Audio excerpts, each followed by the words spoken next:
It has been 1,000 years since the once powerful planet of Blessing lost its life-giving 2 sons, and countless millennia since the days of the great magicians. An expedition of alien voyagers came upon the now ice-covered sphere, drawn there by an unexplained lone beacon far below the miles of frozen moisture. They unlocked a written history of Blessing from its almost undiscovered tomb.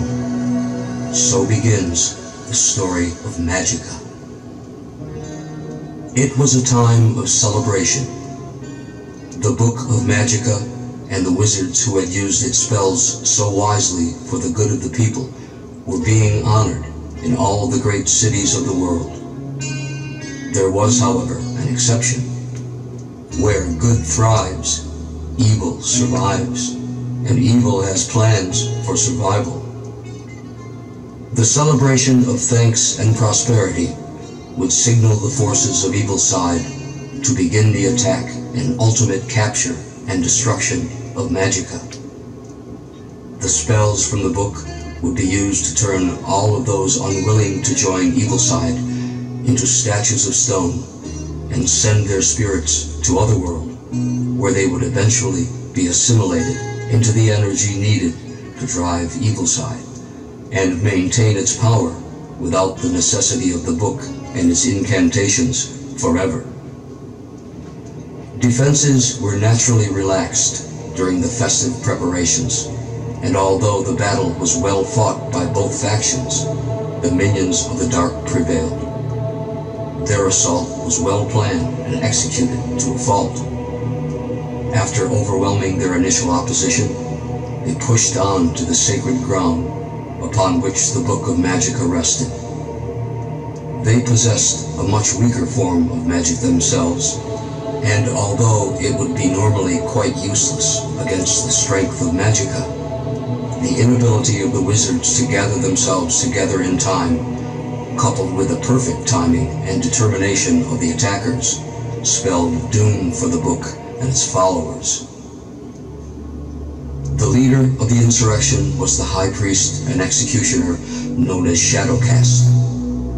His presence could make the naughtiest of children become obedient and inspire great fear among the adult population. This man, most vile, would now be ruler of all and answerable to none. His reign would plunge Blessing into eternal darkness and prepare the way for the coming of his master, Astaroth, the Grand Duke of Hell. The capture of Magica did not, however, mean that Shadowcast had finally reached his goal. He must now find and conquer Blessing's Grand Wizard and legendary hero, Ariel. Ariel, who defeated evil side time and again with his understanding and use of Magica's spells.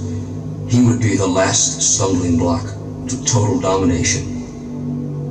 Ariel had removed himself from the general population in anticipation of everlasting peace, and now he devoted all of his energy to meditation and praise of his God. Lately, though, he had been visited by many temptations in his dreams. Promises of pleasure, riches, and power raced through his sleeping mind. All these lures had been placed there by Shadowcast, hoping to avoid confrontation between this dominant man and his own villainous forces. Ariel, however, had resisted these solicitations and was now warned of some impending danger. He managed to make his way to the sacred ground by cloaking his identity with simple spells, only to be discovered just before his attempt to rescue the Book of Magica, but not before he was able to memorize the most important of Magica's charms, the spell of restoration. The ceremony of Thanksgiving was now directed toward the transmission of spirits to Otherworld. One by one, the good souls of Blessing were turned to stone and sent on to their grisly fate, until only the noble Ariel remained. The spectacle that followed was meant to degrade Ariel and raise the courage of the cowardly supplicants of evil side. but true to his indomitable bearing, he promised to return and banish evil side forever. Then he was gone. The horrors of Otherworld are now revealed to the masses huddled together for some small measure of comfort. First, the adults were separated from the children amid cries and pleas for help. Next, the old ones were taken away and assigned to a place very near the assimilation site. They were guarded by monstrous, misshapen denizens of this mist-shrouded Netherland, who constantly harangued the inmates with promises of pain and extermination. Intermittent bursts of flame shot up from jagged cracks in the ground, threatening to consume anyone in its path. Shrieks of torment could be heard piercing the murky atmosphere, further unnerving the petrified captives. Only one seemed unaffected by all the inflicted fear and turmoil. Ariel's strength and determination soon pacified the men and women with whom he was confined. When they all became more calm and subdued, he began to speak to them softly, as an adult to his children. Long ago you entrusted me to protect the Book of Magica, and to be faithful to its special purpose. It must seem that I have failed you and condemned us all to oblivion, but fear not. This hell is only a test of your faith and resolve. The power of Magica did not vanish in fire. On the third day, I will evoke the spell of restoration. United, we shall return to blessing, and armed with the strength of Magica, we will be triumphant. Many will perish, but Magica and our souls cannot be restored until 3 days have passed. Take heart, my friends. Victory awaits you. Even magic has its limitations, and as Ariel explained to his flock, the spell could not be activated until a waiting period of at least 3 days. 1/3 of the souls of blessing would be melded into the Evil Side Collective before Ariel could be effective with the words of restoration. The old ones were the first to go. Cries of encouragement and hope were shouted to the condemned as they trudged slowly to their fate.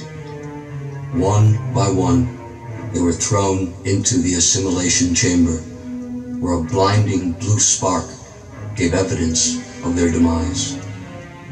With each burst, Ariel's heavy heart ached with guilt for his part in this slaughter of his charges. If only he had not become so complacent, he above all should have never let this tragedy transpire.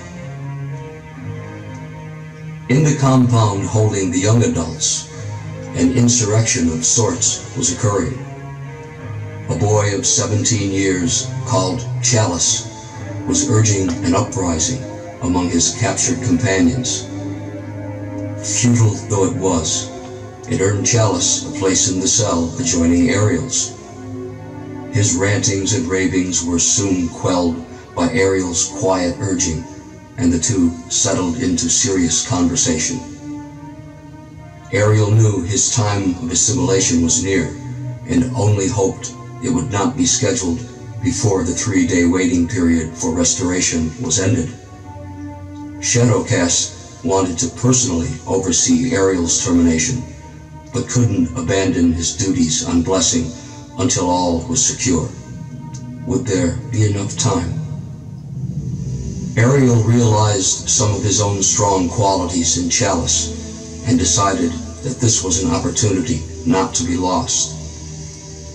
He instructed Chalice to remove all anger from his mind and hate from his heart.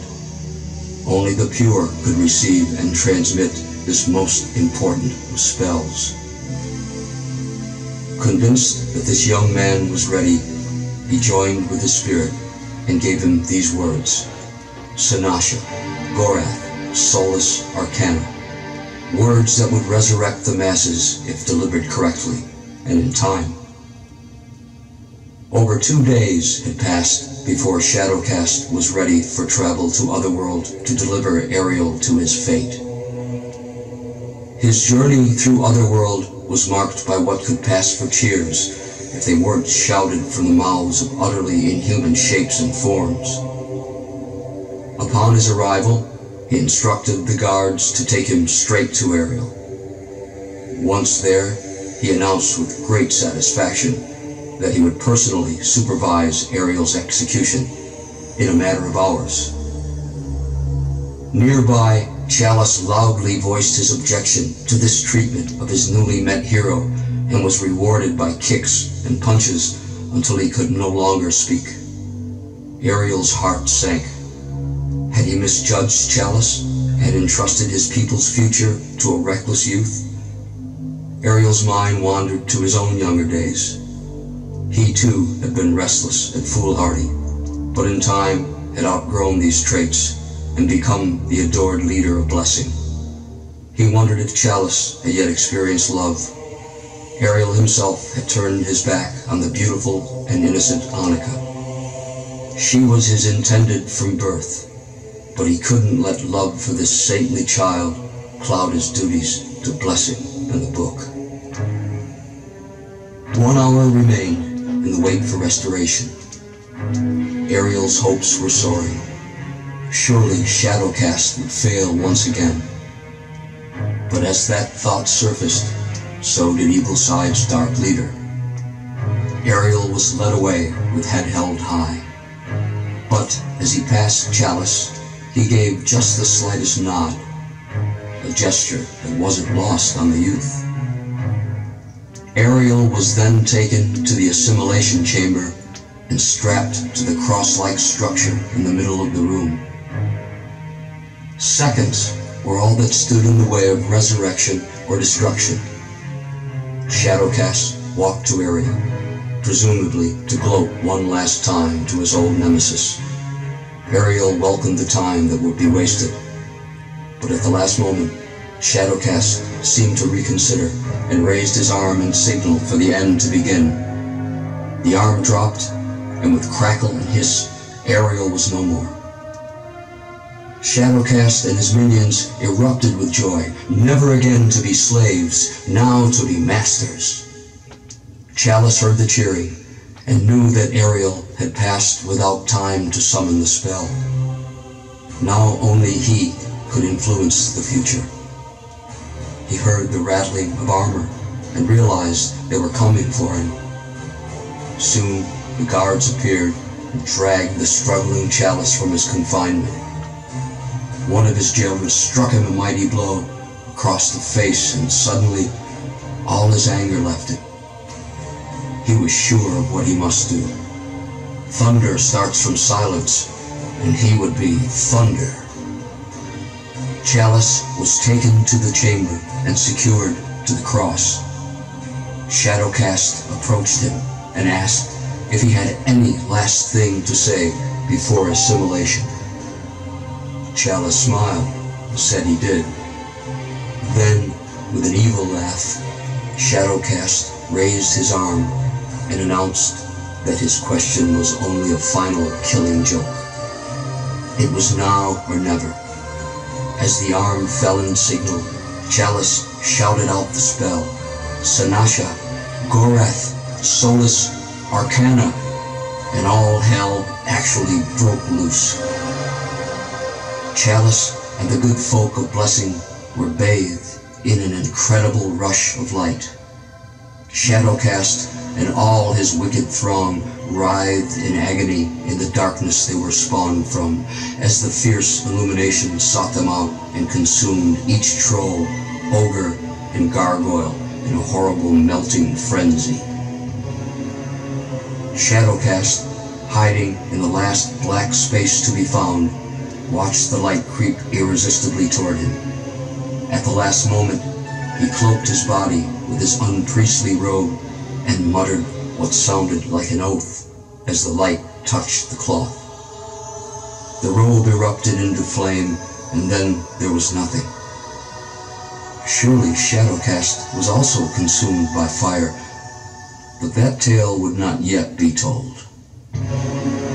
now, as each remaining citizen blessing was transported instantly back to their home, they found themselves standing among thousands of recognizable stone statues. These monuments represented their fallen comrades and would ever be a lasting testament to the dangers of evil and the power of magica. Now came the time of mourning. Funeral pyres brightened the night sky for weeks, and songs of sorrow could be heard across the land long after the flames had sputtered and died. When the prolonged periods of grieving had ended, the citizens and their council directed attention to the task of anointing a new leader and protector of the restored Book of Magica. The choice seemed a simple one. Chalice had resurrected the populace and the book, but many questioned his youth and inexperience. The debate raged on as the time of choosing approached. The candidates were summoned to the sacred place. Eloquent speeches were made on behalf of them all. Only Chalice lacked a champion, and it seemed certain that he would be passed over. "Will anyone speak for the boy?" asked the council. The question was greeted by silence as the judges turned away to cast their votes. Then the quiet was broken. A handsome woman with golden hair, now flecked with traces of gray, spoke. "Chalice must be chosen. This is the secret I have carried with me for all these years. Although I was once rebuffed by my only true love, Ariel, our brief union produced a young man standing before you. Ariel was never to know that he had sired this free spirit, but he will live on through his son's achievements, if you now find him worthy." So spoke Annika, mother of Chalice. The decision was now reached quickly. Annika's revelation left little doubt in the minds of the counselors that Chalice should indeed succeed his father. Evil side had been defeated. Shadowcast was hopefully destroyed. Chalice had been chosen to lead his people. And despite the huge number of casualties, the old way of life began again. But evil does not easily die. Shadowcast did indeed survive and persist in his attempts to challenge and conquer blessing. Great battles would be fought. Brave heroes would rise to the occasion and legends were created. There was, of course, the unforgettable War of the Dark Peace when Chalice Cup. But that's another story.